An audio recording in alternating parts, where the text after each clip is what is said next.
a little bit about King's College and a little bit about you hosting this event, and for those of us on the stage. I think it's fantastic that you have events like this at your university, and for those of you that are students or have come to visit this evening who are burgeoning entrepreneurs, I wish that I'd had this sort of thing at my university, and I wish that I'd had these sort of speakers to be able to inspire me and to give me a little bit of a flavour of their journey and pearls of wisdom. And so I encourage you all to think about questions, because after our guests have spoken this evening, there'll be an opportunity to ask questions. I'm so honored to stand here with Cynthia, who was one of the 3 female chief executives who broke the FTSE 100 glass ceilings in 2006. Having leaders in politics such as Seema is incredibly important. She opens our paths and creates conditions for us to thrive. Emma, you showed us that gender was not an obstacle to be the youngest person to float a company on the AIM. You're an example for us to follow. Dame Steve, you had to use a male name so people could take you seriously, because being a woman limited your choice to create a computer company over 50 years ago. Thank you for paving the way for all of us.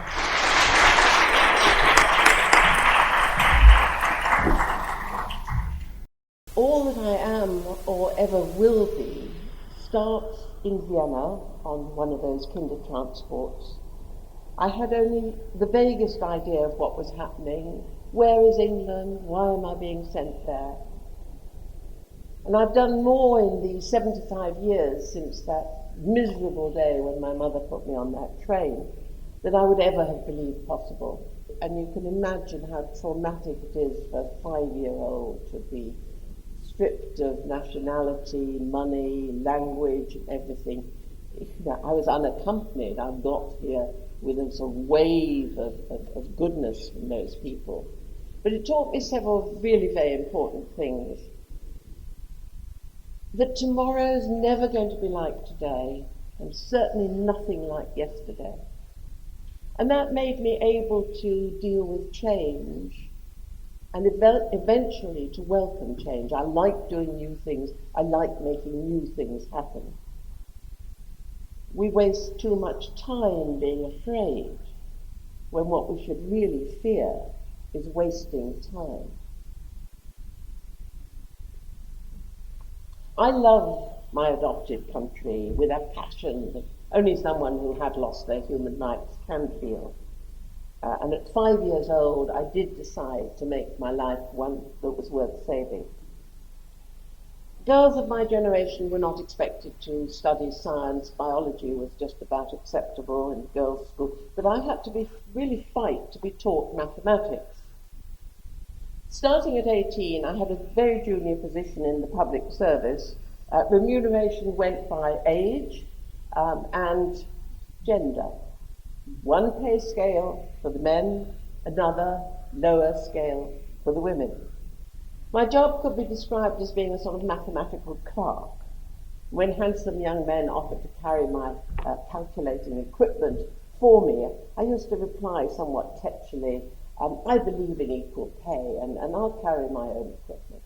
And this audience includes people who can scarce imagine the world of work in which one had to fight for rights, the right to equal pay, the right to do a job, the right to serve. And my generation of women fought those battles.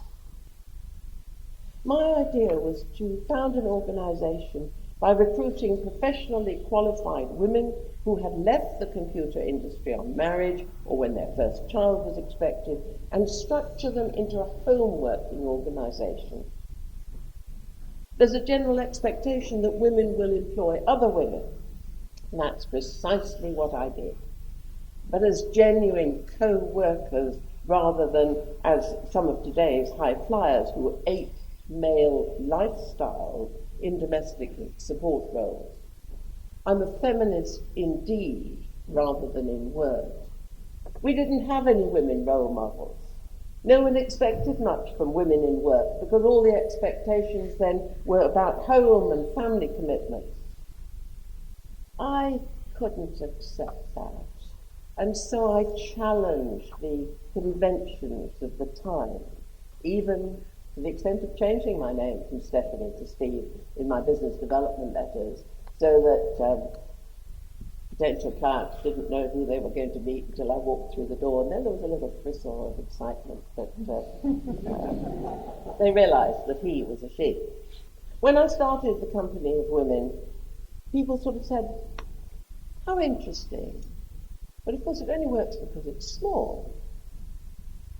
And as the company grew, the same people commented, yeah, it's sizable now, but of course it has no strategic interest.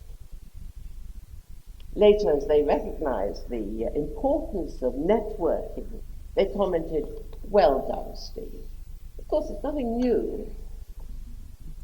You can always tell ambitious women by the shape of our heads. They're sort of flat on top from being patted patronizingly. So I tried to lead differently, to act as an advocate and role model for women. Role models provide images of real people valued for their contribution to the real, not celebrity, world. I found during difficult times that to be able to go beyond myself, you need a healthy selfishness, to invest in yourself, your mind, body, and spirit, to ensure your own self-preservation and development. The success is found at the edge of failure. Always, always it is teamwork that carries forward the vision. You can't do it on your own. In both my working life and since my retirement, I've delegated the execution of my vision to others and gained personal strength by embracing the concept of empowerment. As with love, it is more about giving than taking. For an entrepreneur to have an idea, for an enterprise, and then to make it happen requires extraordinary energy, self-belief, and perseverance, a readiness to deny facts, the courage to risk family and home, and a 24/7 commitment that borders on the obsessive. All in all, I've given away, invested really, so far 67 million, which is serious money, wonderfully effective. Of course, it also means that I need never worry about getting lost, because were I to be marooned on a desert island, several charities would quickly come and find me.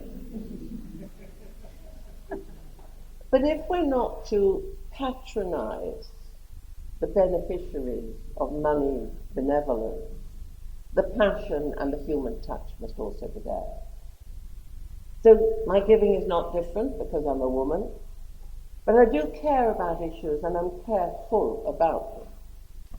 I hope my story will inspire both male and female wealth creators. Thank you very much.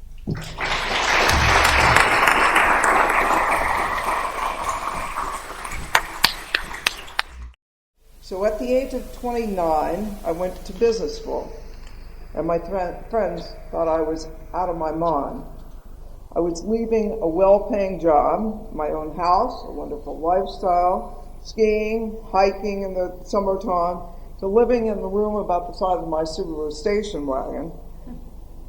But after I graduated, I went to work for Alcan, the aluminum company of Canada, where I was for the next 18 years.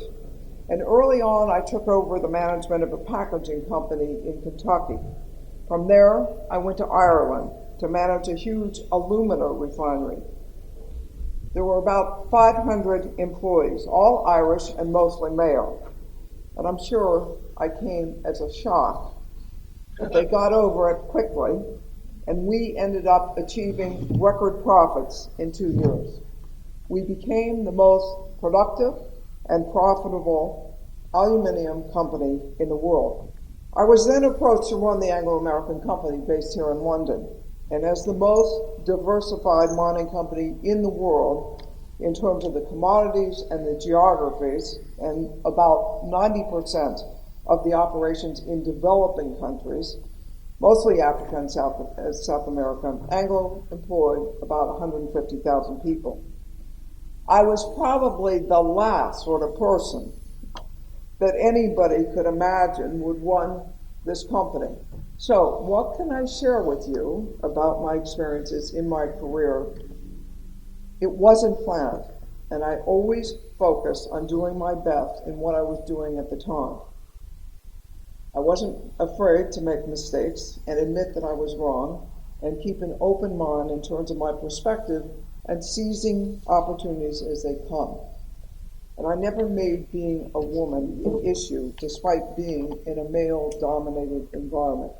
Oftentimes, when the men I was working with had never worked directly or with or for a woman. The bottom line is you have to keep an open mind and follow your instincts. And whatever you pursue, you have to enjoy it. You have to believe in it, and you have to believe in yourself. My aim as the CEO of Anglo American was to create the conditions and framework for women to thrive. When I left, Anglo American employed more women than any other mining company in the world. Across the group, 15% were women, and more than 22% in management were women. The targets we set before I left were 21% in the workforce by the end of 2014 and 30% in management.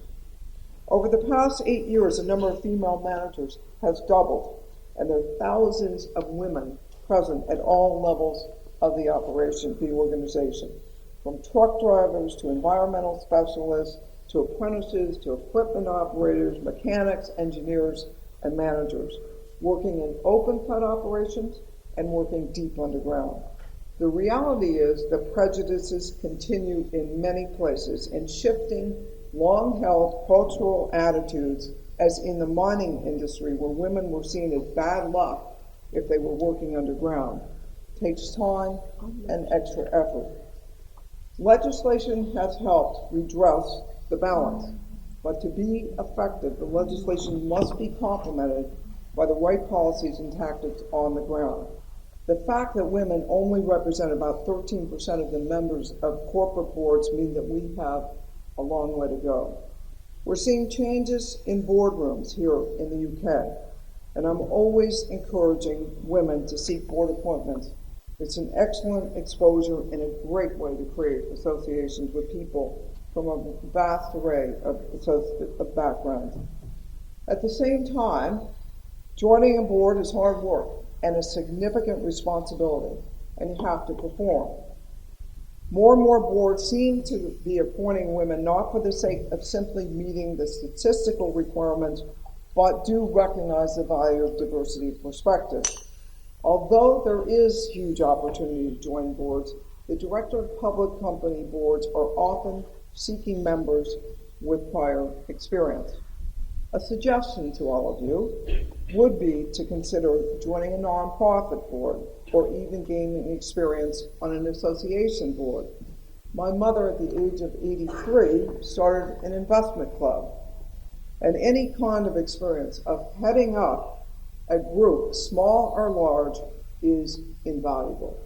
The other side of this relates to all of you, and that is that women must believe in themselves, that they can take on more responsibilities. They can put themselves in awkward situations. They can take risks and speak up. And this sounds easier than it actually is. I can't tell you how many hugely capable women I know who found themselves in a group of predominantly men and have difficulty expressing themselves. And this is about taking some chances and sometimes making yourself uncomfortable. But this is what it takes to be successful. I'm of the belief that women can have a family and career at the same time. It takes balancing, it takes prioritizing, it takes giving up certain things, I'm not sewing these days, and having a supportive, understanding partner. My husband and I have 4 children, ranging in age from 14 to 20. They just all turned another year older. And I was running the packaging company in Kentucky when I first had my first child. My husband is an accountant, and he stepped away from an accounting firm when we moved to Montreal, and I began running a global business. I absolutely could not have achieved what I did without him. It's about exposures, it's about challenges and people with whom you come in contact. Again, the more you keep an open mind and try different things, doing what others might not, the greater chance there is for you to be a successful businesswoman or entrepreneur. Anyone can be successful with the right attitude and approach. But I'm delighted to be here because this is a subject which I feel very strongly about, and I believe that any woman who wants to set up her own business deserves the encouragement of other women and should feel that there's an army of women behind them rooting for their success. It's a different question in terms of equality, I believe, the question of women in entrepreneurship. It's a different question to women in the workplace, because in the workplace we've seen structures that women participate in, with the questions then about equal pay, about progress within the workplace. The whole women in boards conversation, I think, is pivotal about thinking about where power lies in organisations. But the women in entrepreneurship question has its own questions about gender equality. We know that if women set up businesses at the same rate as men, we would probably have 1 million more enterprises. We also know from OECD research around gender and entrepreneurship that in terms of the number of women who are setting up businesses, Britain is in the bottom quartile of 40 countries that they studied. And there is a bigger question then about how inequality is manifesting itself. So I did some further research and actually then started talking about this publicly. Did an Evening Standard article as well, spoke on the radio about calling for there to be a strategy at a national level to tackle what I believe was a major gender inequality in entrepreneurship that was playing out not just in these OECD studies, but in what we were seeing ourselves in Parliament looking at some of these statistics. And I was amazed at the response I had.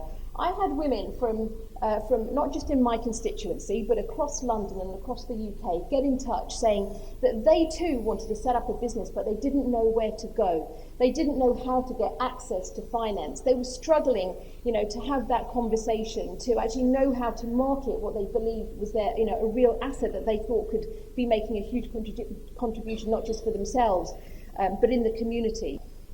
So this whole question of women entrepreneurship was then moving for me, not just from a question of women's economic progress, a question of inequality in terms of how opportunities are reaching women, but also this great opportunity that I believe we have, which is to actually look at women as not just employees and not just as those setting up businesses, but as the employers of the future. Women who can change the culture of business, change the culture of enterprise, bringing through a new way in which you can balance work and home, and actually saying to other women too, when they come into those businesses, that they can be co-creators and actually bring their own innovation. And I think that's an incredibly empowering space for women. It's an incredibly empowering space for our enterprise too.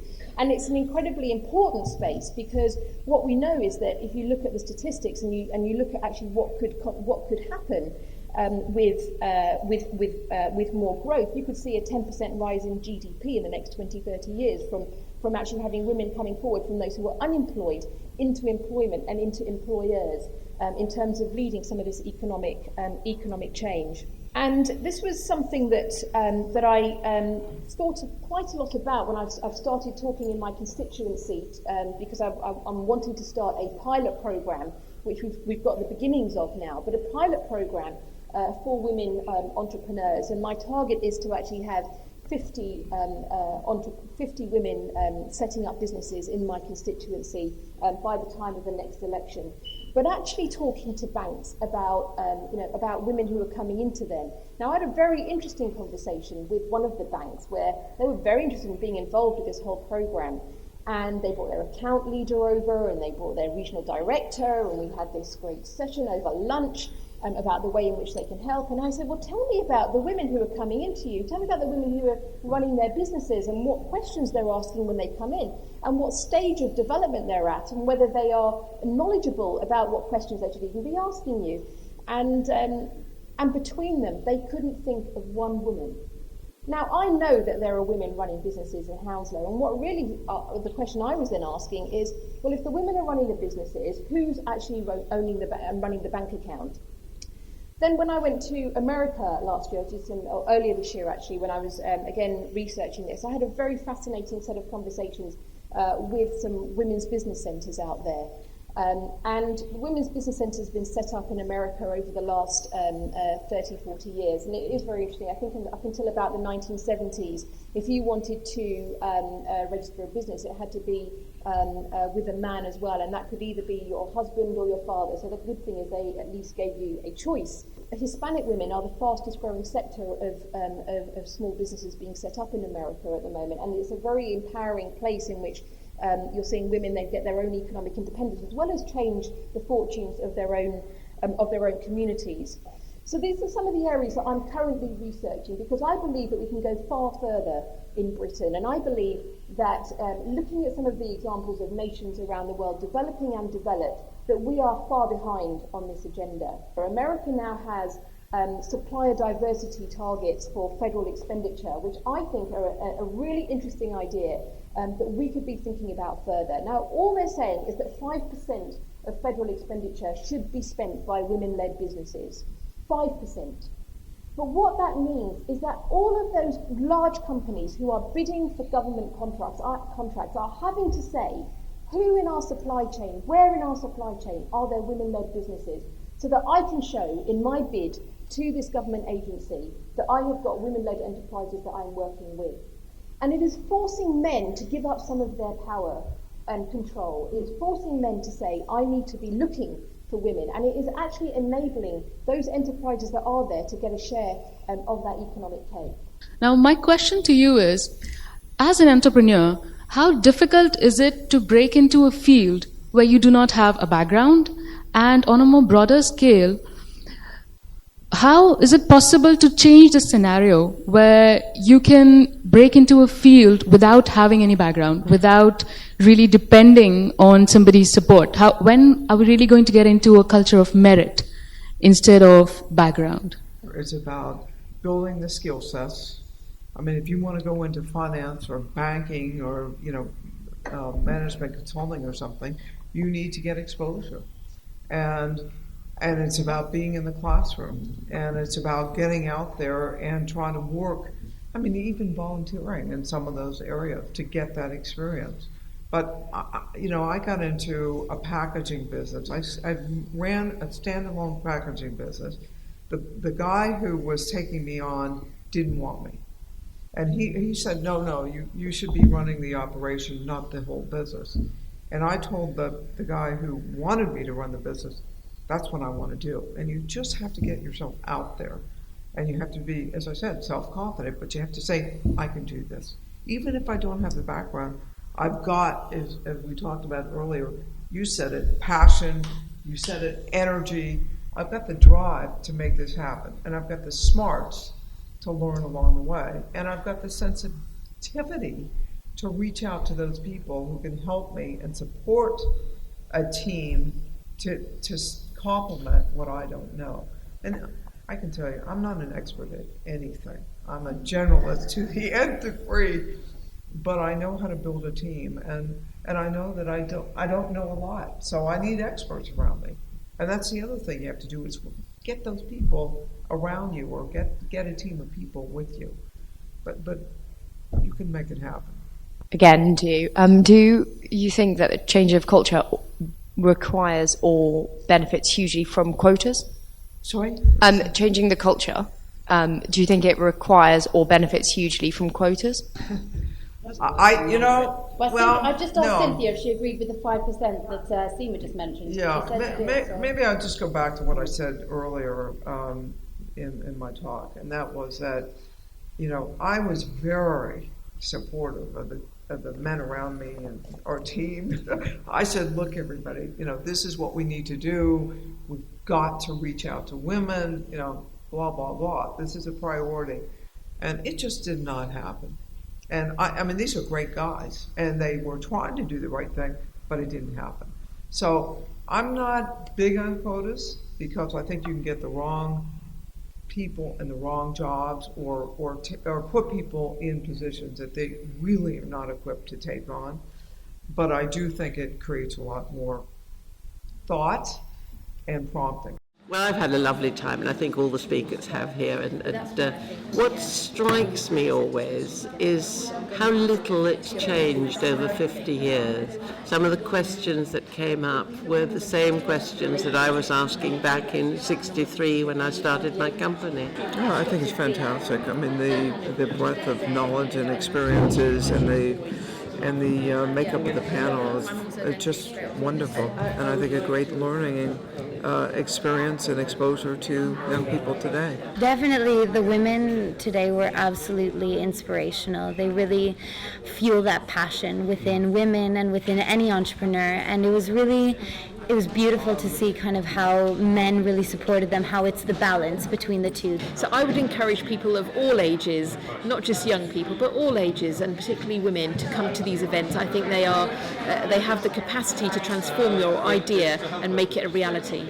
So there's a crowd of people here who put their hands up that said that they were starting their own businesses, wanted to start their own businesses, and the panel of speakers. So what a great opportunity for everyone to meet afterwards and have an opportunity to chat.